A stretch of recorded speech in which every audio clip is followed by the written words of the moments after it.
Okay, trending ngayon no, itong si Senator Bato de la Rosa. Kasi po kanina hindi na sumipot itong si Senator Bato de la Rosa doon sa Senado, okay?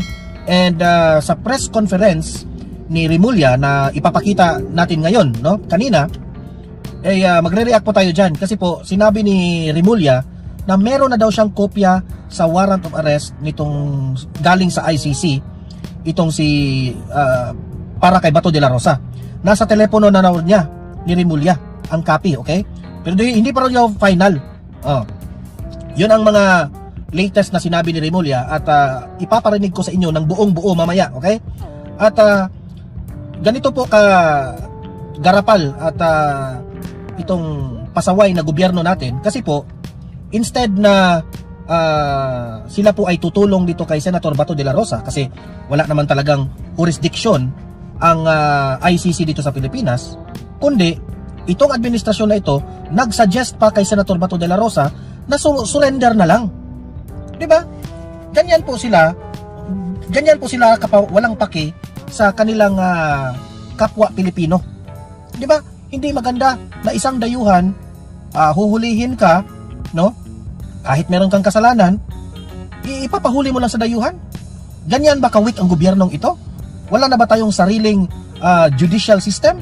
Kung may kasalanan si Senator Bato de la Rosa, dito natin yan lilitisin.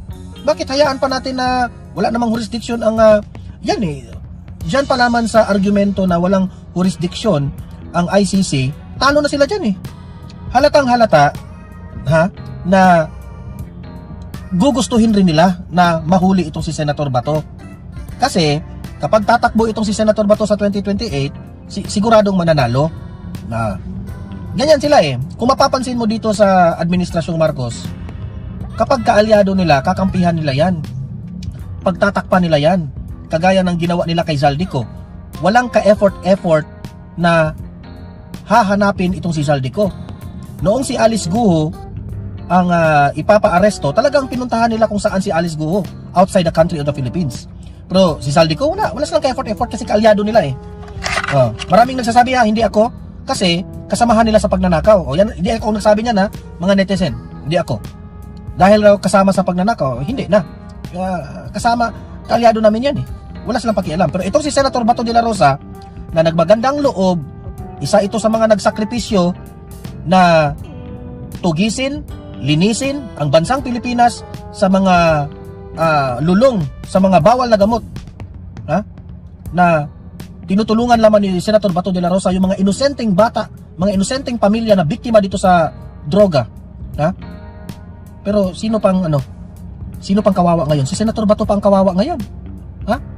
Tingnan nyo gaano sila walang pakialam basta kalaban nila sa politika. Kawawa itong si Bato eh. Okay?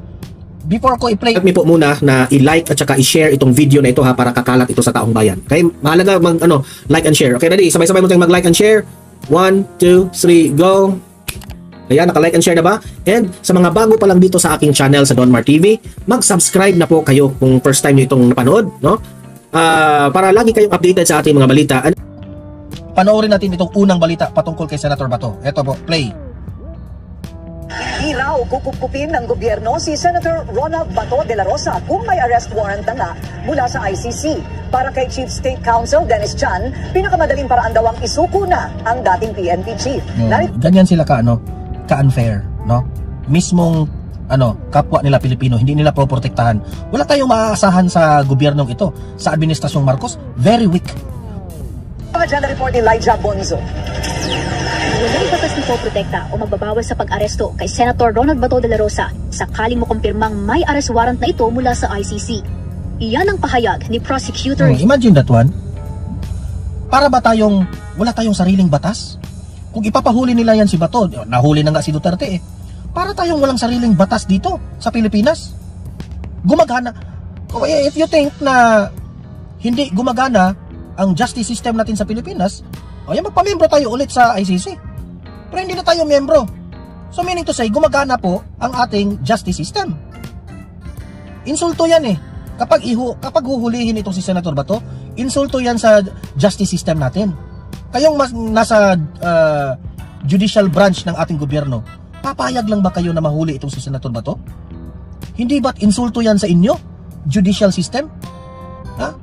Hindi ba't insulto sa mga kapulisan, sa mga kasundaluhan kapag huhulihin itong si Bato? Meaning to say, weak kayo. Weak ang kapulisan natin. Weak ang kasundaluhan natin. Weak ang judicial system natin. Kasi wala tayong ginagawa eh. Nagdedepende pa tayo sa ICC. Ha? Kung tutuusin pa nga, mas malakas pa yung mga sundalo natin at mga kapulisan natin kaysa ICC. Tapos hinahayaan nyo lang. Ganyan na ba ka-weak ang presidente natin na lahat, pati ang mga kapulisan, pati ang mga kasundaluhan ay nahawa na rin? Ha? Nahawa na rin kayo sa bangag na presidente? Weak na presidente? This government is a failure because of Bongbong Marcos. Sa totoo lang. Wala nang ibang inaatupag itong presidente na ito kundi pamumulitika. Tapos kung meron namang mga kapalpakan sa mga ginagawa niya, hugas kamay rin. Di ba? General Richard Fadulyon. If you're talking about the possibility of the arrest and the possibility of probably having or raising the issue of immunity, there's no such thing as immunity even if you are a legislator. But certainly, there's no restriction as to the arrest. Say, for example, Leon... Tingnan nyo na. Halatang halata na planado na ito sa administrasyon eh. Bakit kayo nagpapa-press con? Di ba? Kitang-kita mo na ini-explain muna nila sa taong bayan para kapag mahuli na itong si Bato, at least nag-explain na sila. Di ba? Oh, ako, that's my own opinion ha, that's my own analysis. Duda ko rito planado ito ng administrasyon eh.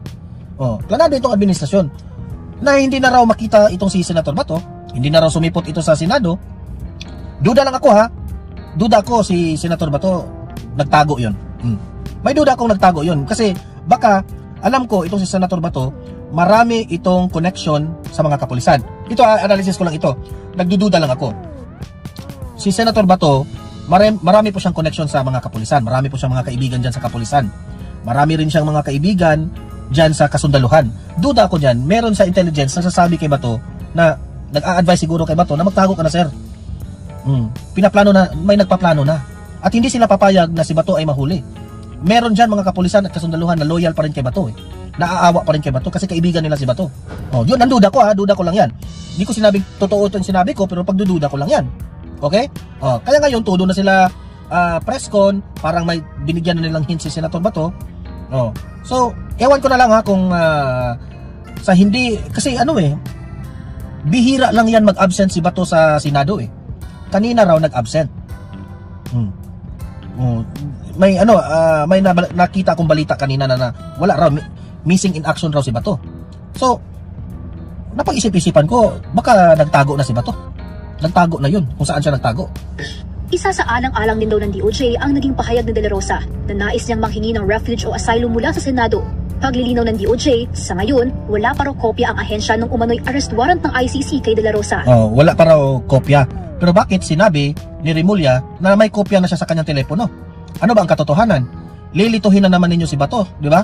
Oh, pero at the end of the day, planado na ang lahat. Yan, analysis ko yun ha. Gayunpaman, ipinaliwanag na ni Chief State Counsel Dennis Chan na may dalawang option ang Pilipinas kung paano ito ipapatupad. Under RA 9851, the state has two options available to it. That is extradition and surrender. Extradition at surrender. Kahit dalawang option na yan, talo pa rin si Bato. Hindi mo talaga makita ang option na kakampihan nila si Bato, na hindi sila papayag na maaresto si Bato. Ang dalawang option na binigay nila kay Bato, lahat talo si Bato, mahuhuli si Bato. Iso-surrender? Ha? Kawawa naman si Bato. Extradition? Papayag si Bato? Papayag lang kayo? Anong klaseng option yan? May option bang pareha lang ang resulta? Diba? Ganyan po kabangag ang administrasyon.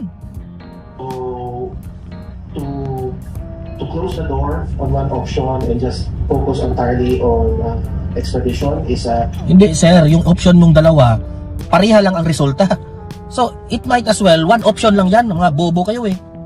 Limiting the state's discretion under Section 17. Mas magiging mabilis daw ang proseso kung pag-surrender ang pipiliin ng bansa, katulad ng ginawa kay dating Pangulong Rodrigo Duterte. May kalayaan din daw si De La Rosa na voluntaryong sumuko. Hindi raw isasara ng bansa ang posibilidad ng extradition, lalo pat may nakabinding petisyon sa Korte Suprema ngayon na hinahamon ang naging pag-aresto kay... Ako ha, as much as I don't want to give my opinion, kung ako ang nasa kalagayan ni Bato, no? Ayoko munang pero kung ako si Bato, no? Ako si Bato, hindi ako papayag na maaresto ako sa sa dayuhan o sa ICC. Hindi talaga ako papayag. Magtago ako. Unless kung ang bansang Pilipinas ang aaresto sa akin, magpapaaresto ako. Insulto yan eh. Oh, yan opinion ko yan ha. Kung ako si Bato. PRRD noong Marso. Paliwanag ng DOJ, sakaling kumpirmahin na ng DFA na may arrest warrant na nga laban kay De La Rosa, kailangan daw mag-comply ng Pilipinas. We belong to an international community of nations. Even if we may not be part of the ICC anymore, there is still the principle of reciprocity that governs between relations among nations. Dagdag niya, posible raw na malimitahan ang mga pabor na makuha natin sa ibang bansa kung magmamatigas ang Pilipinas. Hindi, sa totoo lang, hindi na tayo magtalo-talo. Doon na lang tayo sa walang jurisdiction ang ICC. Doon pa lamang. Alam ko, if sasabihin talaga ng ating presidente na wag nyong galawin si Bato, hindi yan pwede. Walang magawa ang ICC, sa totoo lang. Pero si Bangag Marcos, hinayaan lang niya. Yun ang katotohanan. Hinayaan mo lang eh.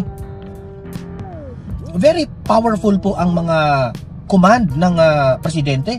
Pag sabihin ng presidente na walang Pilipino na pwedeng gagalaw, walang mga dayuhan, baliktad pala, walang mga dayuhan na pwedeng gagalaw dito sa mga Pilipino. Pag sasabihin niya ng presidente, wala na, tapos na. Wala nang magawa ang ICC dyan. Pero, gusto rin ng Bongbong Marcos.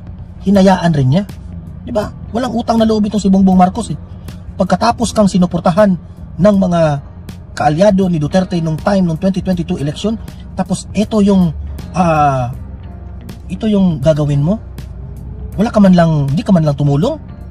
Pagkatapos tinulungan kayo ng mga Duterte, inilibing yung tatay mo sa tamang libingan, pinakulong mo pa yung nagpalibing ng maayos ng yung tatay. Sobra naman ka, sir. Nakakahiya ka.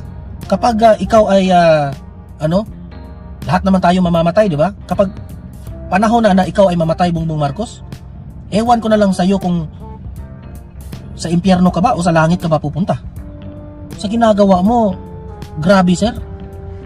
Siguro yung tatay mo doon, kung nasaan man yung tatay mo, baka sabihin ng tatay mo doon, Bongbong, maawa ka naman, binigyan ako ng tamang libingan ng taong yon, pinakulong mo.